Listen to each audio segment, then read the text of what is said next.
The Mini Electric has been something of a runaway success for the brand. Buyers seemingly not deterred by the compact dimensions and short range, the zero-emissions hatch was the most popular Mini of all Minis last year and accounted for 1 in 3 3-doors built at the factory in Oxford. But that's the thing, it's only ever been available as a 3-door, despite the petrol version being offered as a 5-door and, more pertinently for today's video, as a convertible. Mini has already told us that the convertible will live on as an EV, but we'll have to wait until 2025 and the next generation car for the pleasure. But to give us a taster and to prove how tempting an electric drop top could be, Mini invited us to Lisbon to sample a very special one-off. And this is it. On first glance, looks can be deceptive though. To most people, this just looks like a normal Mini convertible, but underneath, it's a little bit different. Underneath, it has the hardware from a Mini electric hatchback, so the same motor, the same 28.9 kWh battery, the same 180 odd horsepower. And we're told that, in theory, while this car is a one-of-a-kind, if interest was strong enough, it could be realised as a limited-run production model pretty quickly, for as long as the existing electric hatch lives on. We can but hope. Mini says this thing is around 140 kilos more than the equivalent petrol-powered Cooper S, but as we know, the Mini Electric in the first place isn't one of those EVs that's plagued by a lardy curb weight. In fact, over the years, the Mini convertible has won countless awards from driving electric sister sites Auto Express and Car Buyer, so in theory, this should be a really interesting thing. Mini says the electric convertible combines open-top driving fun with clever functionality.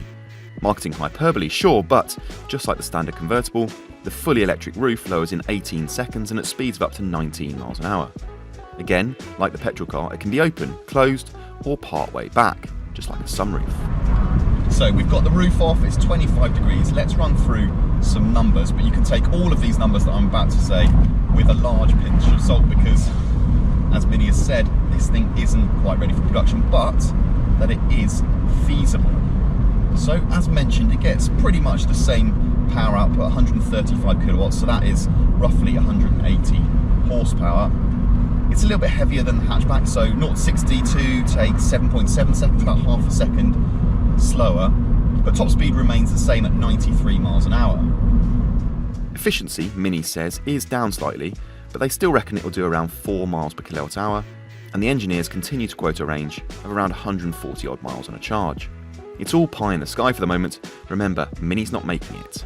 Yet. The next generation Mini Electric is already touted to have a 250 mile range, so really, when that car goes on sale, you can expect a little bit more of everything. But let's just park those numbers for a moment and look at this thing in isolation. Is Mini nuts for not bringing this thing to market sooner? Well, in a word, yes. Power and torque are instantaneous. This thing doesn't feel any slower than a hatch, at least to my memory. And you still get that darty, real kind of go-kart handling that you do in a normal Mini as well.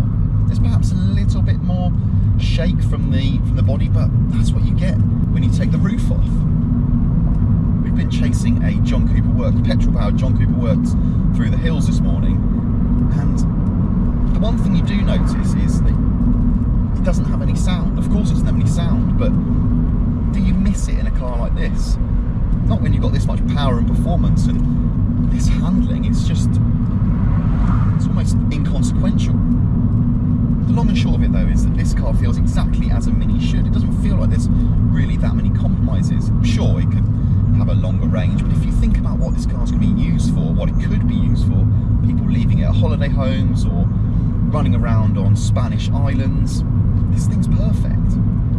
The steering is sharp, it's tactile, the brakes, well, they're carried over from the hatch, so the regen is fantastic. It really does genuinely allow for one pedal driving. To anyone who's driven a Mini Electric, this thing feels just so familiar, and that's definitely a good thing. I can see plenty of people running to their Mini dealers and asking how to put a deposit down. And one final thing as well, you get to genuinely enjoy the fresh air. No exhaust fumes. So should Mini consider bringing this car to market? Should they look at putting this car into production even in small numbers? Absolutely they should. Roof down, zero emissions, it's the perfect combination. It feels familiar, yet different, perhaps even better with the roof off. I've not had this much fun in a convertible in a very long time. Head to DrivingElectric.com for all the latest electric and hybrid car advice, news and reviews. And check us out on Twitter, Facebook and Instagram. Finally, while you're here, make sure you hit the subscribe button on our YouTube channel and turn on notifications to ensure you never miss a video.